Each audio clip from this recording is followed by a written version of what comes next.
ఫుగి ఫుగి నాకు ఒక విషయం అర్థం కావడం లేదు. నువ్వు సూసైడ్ ఎందుకు చేసుకోవాలనుకుంటున్నావు? నువ్వు నాకు ప్రపోజ్ చేసావు, నేను నీకు జాబ్ ఇవ్వలేదు, అందుకని ప్రేమలో దెబ్బతిన్న మనిషిలా నువ్వు నీ ప్రాణాలు తీసుకోవాలనుకుంటున్నావా? కమాన్ ఫుగి, దిస్ ఇస్ రిడిక్యులస్. ఇది కూడా ఏమన్నా సూసైడ్ చేసుకోవాల్సిన విషయమా? నీకు తెలుసా, ఒకవేళ నీకేమైనా అయిందంట అప్పుడు నేను జైలుకి వెళ్ళాలి. మీరేవి జైలుకి వెళ్ళరు. నేను సూసైడ్ చేసుకోవడానికి ట్రై చేయడం లేదు. ఎవరు చెప్పారు మీకు ఇదంతా? నేను ఇవాళ న్యూస్ లో చూశాను, ప్రేమికుడి నుంచి జాబ్ రానందువల్ల ప్రేమికురాలు తన ప్రాణాలు వదిలేసిందని.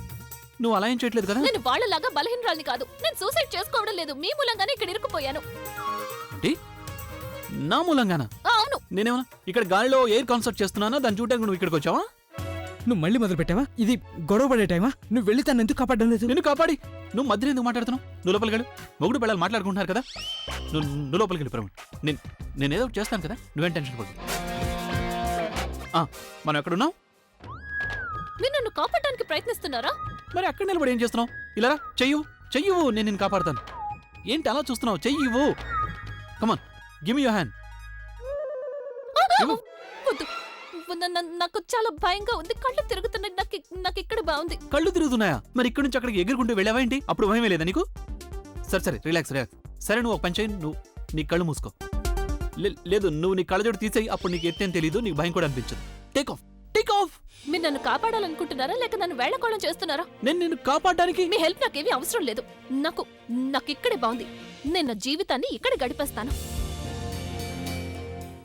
అలాగే మీరు ఏమండి?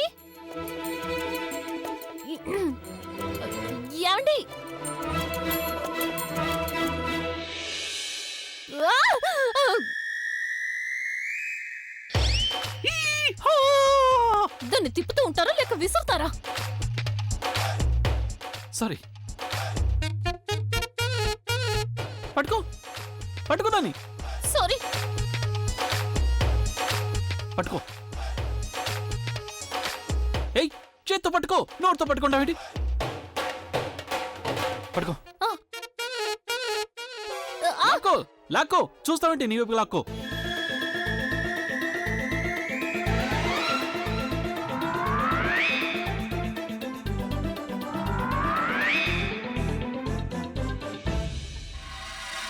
ఏ ప్రజ్ఞ, నెమ్మదిగా ప్రజ్ఞ. నా వల్ల కాదు. ప్లీజ్ మీరు వెళ్ళిపోండి. ఇక నేను బ్రతకను. నేనున్నానుగా, నేను నీకేమీ కానివ్వను. నేను మళ్ళీ తాడు విసురుతాను, జాగ్రత్తగా పట్టుకో. చూడండి, నాకు సమయం చాలా తక్కువగా ఉంది, కానీ నేను మీకు చెప్పాల్సింది చాలా ఉంది. ప్లీజ్ నన్ను క్షమించండి. నేను కావాలని ఏది చేయలేదు. నేను మీకు తెలుసు కదా, మీ ముందుకొస్తే నాకు గొంతు లేవదు అని. అంత పెద్ద విషయం ఎలా చెప్పానో నాకే తెలీదు. నిజంగానే మిమ్మల్ని చాలా ఇబ్బంది పెట్టాను. కానీ ఇప్పుడు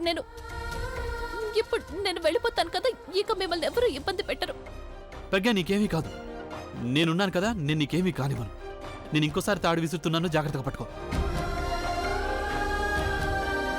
ఇక నేను బ్రతకను. ప్లీజ్ మీరు వెళ్ళిపోండి. అమ్మా, అలాంటి వాళ్ళది నిజమైన ప్రేమ కాదు, అది వ్యామోహం. ఎగ్జాక్ట్లీ చిన్నత్త. నిజంగా ప్రేమించుకున్న వాళ్ళు అలా చేయరు. ఎంత మనసు విరిగిపోతే కన్న కూతుర్ని పట్టుకొని మా దృష్టిలో చచ్చిపోయా ఉంటుందా తల్లి? అది సరే అమ్మా, తన కూతురుతో తన మాట అనేటప్పుడు ఆమె మాటల్లో వ్యథ, కళ్ళల్లో బాధ గమనించావమ్మా? పెద్దబాబుకు బర్త్డే విషెస్ చెప్పు కూడా వెళ్ళాం కదా. ఊరికే ఎలా కాలిపోతుంది? మంట పెడితేనో పడితేనో తగలబడుతుంది.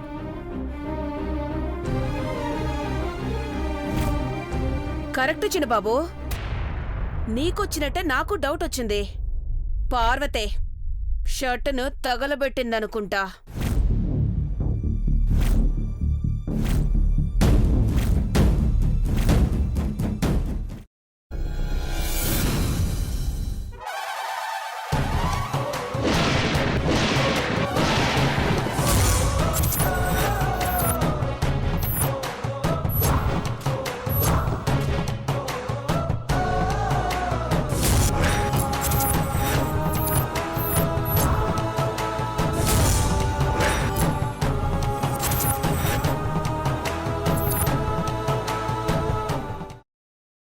తర్వాత పొట్టు తీసేసి చాప్ చేసి పక్కన పెట్టుకోవాలి. ఒక ప్యాన్లో కొద్దిగా నూనె వేడి చేసి అందులో ఆవాలు, మినప్పప్పు, శనగపప్పు, కరివేపాకు, సన్నగా తరిగి పెట్టుకున్న ఉల్లిపాయలు వేసుకుని 1 నిమిషం పాటు వేయించుకోవాలి. ఆ తర్వాత కాల్చి కట్ చేసి పెట్టుకున్న వంకాయని కూడా అందులో వేసుకుని బాగా మిక్స్ చేసి బౌల్లోకి ట్రాన్స్ఫర్ చేసుకుని అందులో తగినంత చిక్కటి పెరుగు లేదా పల్చటి పెరుగు వేసుకుని మిక్స్ చేసి అన్నంతో కానివ్వండి, చపాతీతో కానివ్వండి సర్వ్ చేసినా చాలా బాగుంటుంది.